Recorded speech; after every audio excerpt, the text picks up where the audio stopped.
Muy bien.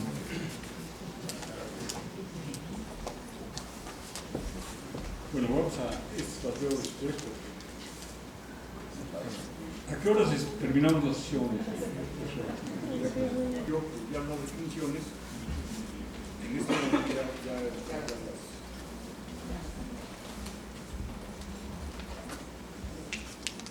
Definir un sistema complejo como un sistema en el que hay múltiples interacciones.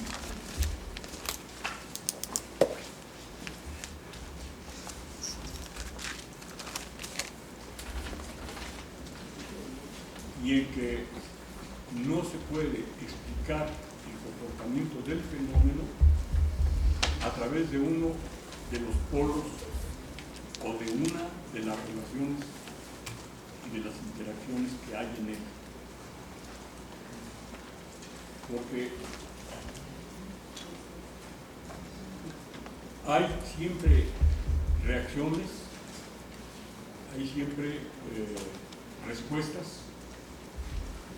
y de ellas va a surgir un tipo de comportamientos que, por ejemplo, cambian las tendencias llamadas lineales y se dan fenómenos inexplicables con una perspectiva puramente lineal. Así, por ejemplo, para regresar al problema que estamos planteando del capitalismo, si ustedes piensan en que las contradicciones entre el proletariado y la burguesía van a ir creciendo y creciendo y creciendo, y que al final va a haber unos cuantos ricos y la inmensa mayoría de proletarios, pueden estar diciendo algo que en términos abstractos es cierto, pero en términos concretos pueden venir fenómenos como los que estudió Polanyi, de redistribución del excedente a nivel mundial por sectores y por regiones en el interior de las naciones. Y eso puede producir cambios muy significativos en el comportamiento del conjunto del sistema. Así, ustedes ven cómo, si ya había desde principios del siglo XIX, cuando se descubre la lucha de clases, se precisa la lucha de clases por Marx, si ya había diferencias entre el proletariado, en el propio proletariado inglés, en el propio proletariado francés, si pensamos en términos del mundo, esas diferencias van a ser mucho mayores y van a permitir alterar ese comportamiento que era adverso a quienes dominan el sistema. Entonces ellos van a tener una respuesta, y esa respuesta, ¿dónde la van a encontrar? En varios terrenos. Uno, en el terreno de crear lo que Lenin llamó la aristocracia obrera, pero Lenin se quedó corto porque, de hecho, con los gobiernos, sobre todo del welfare state, del Estado desarrollista, y que prosperan después de la Segunda Guerra Mundial, se crean sectores medios de una importancia colosal en el comportamiento del sistema. Y antes estaba prohibido hablar de más de dos clases. En el marxismo oficial, burocrático, el que hablaba de clase media estaba mal, estaba equivocado, porque no es clase, nada más hay dos clases. Sí, era pura metafísica eso, ¿verdad? Pero ellos eran dialécticos. Bueno, entonces la clase media se vuelve muy importante, pero también se vuelven muy importantes los marginados. Ahora, hablar de marginados sin hablar de lucha de clases, sin hablar de explotación, fue una falsificación, pero hablar de marginados como una respuesta a un sistema que sí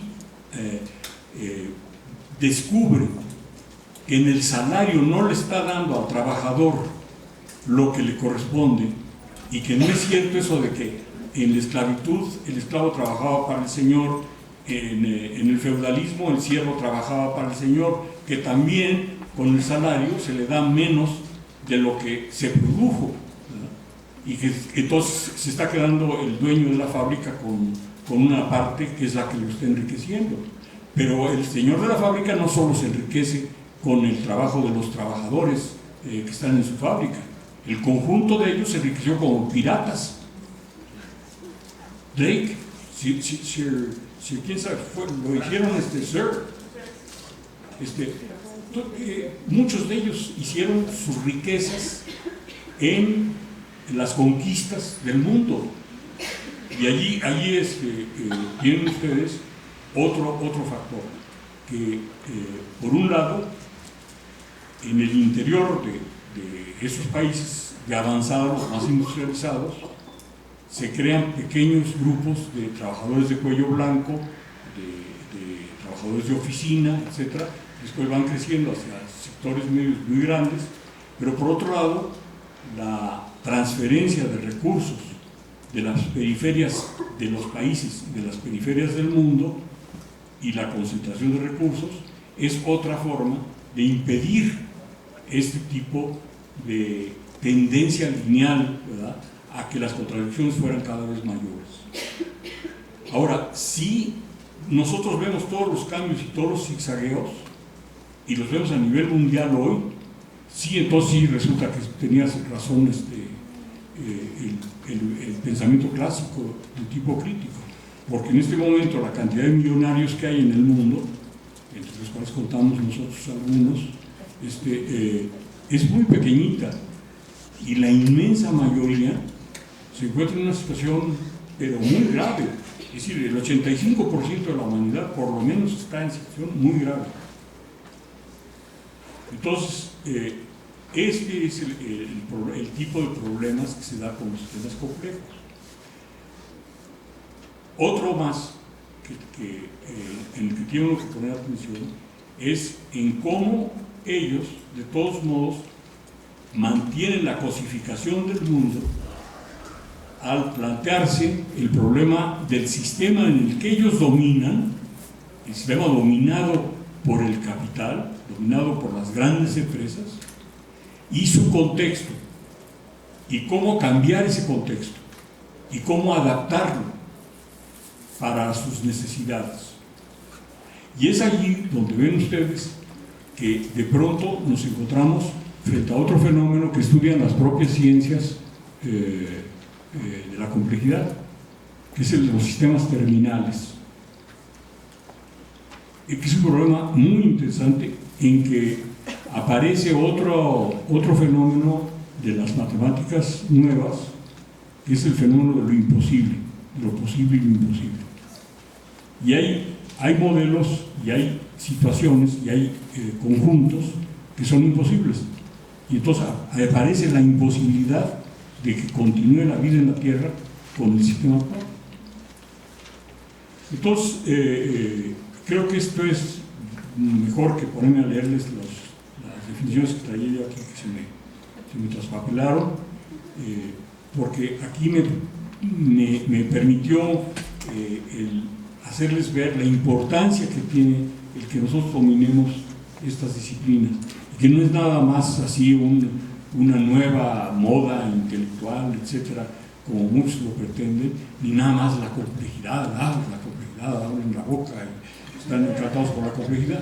No, es una cosa muy, muy importante, muy significativa desde el punto de vista tecnológico, desde el punto de vista humanista y desde el punto de vista de plantearnos un mundo mejor, un mundo alternativo, en que ya no nada más estemos pensando en cómo cambiar el contexto, sino en cómo cambiar las relaciones en el interior del sistema mundo, como diría Wallerstein, ¿no?, en el que estamos viviendo. Es de una importancia esto enorme, porque nos permite otra vez acercarnos a los problemas de la moral